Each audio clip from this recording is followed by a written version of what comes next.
was surprised when I read that 44% of all Americans are single. And obviously, when you look at that group, you think, yeah, it's great to be single. There's all kinds of things you can do. You can excel in your career. You can excel in your hobby. There's, single is a lifestyle, just like being married is.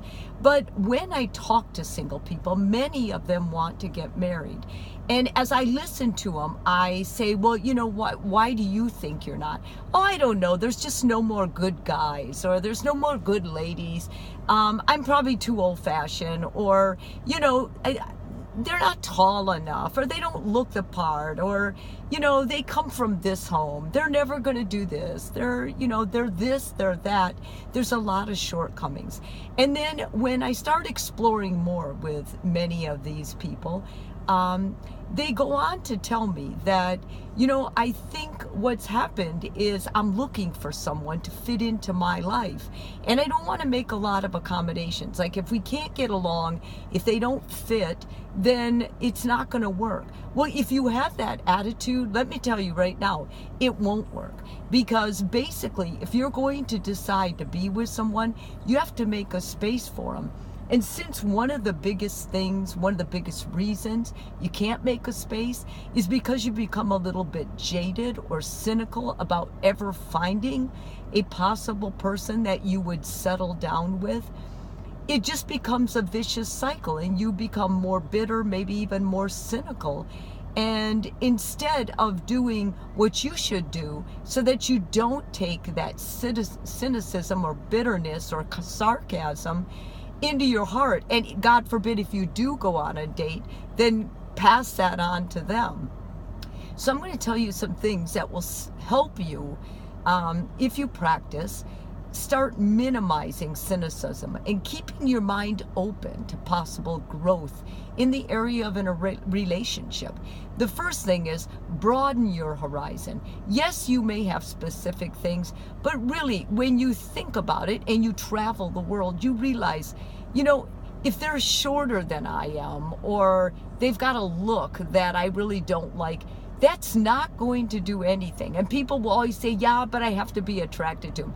Yes, you do have to be attracted to him. But attraction comes from a deeper friendship. The more you get to know someone, the more the chemistry jives. And you'll begin feeling like, wow, I really can love this. I do love this person. And loving someone can change to being more attracted to him. You need to start practicing ways of getting rid of generalizations or stereotypes. So let's say you meet someone that's not in your culture. No, not Asians are all the same. And no, not all African Americans are the same way. And no, not all Hispanics are the same way, or Latinos, or whites.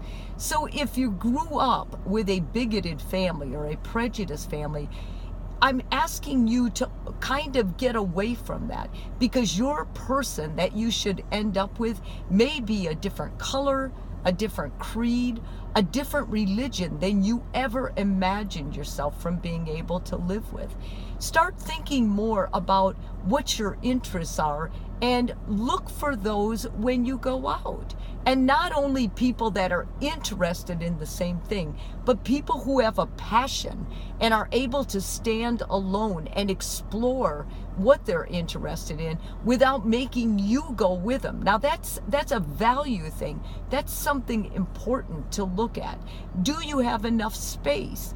Those are important things to look at. And lastly, push the pause button on the criticism. I mean, when you're dating someone, you have to remember they're not perfect.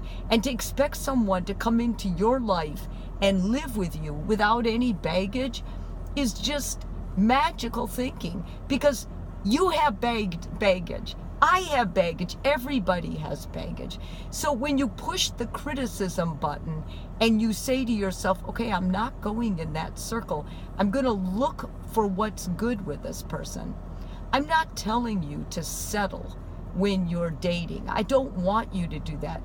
But I want you to be realistic, and I want you to be aware of your own shortcomings, your own failings, so that once you accept those, and you understand that what you're looking for may be more of a sign of your inability to attach than their problem, now if you want to find a good relationship, you have better skills to go out there and do it. So whoever you're spending time with, make sure that you're learning and growing from that relationship. Have an awesome day, you guys. Bye-bye.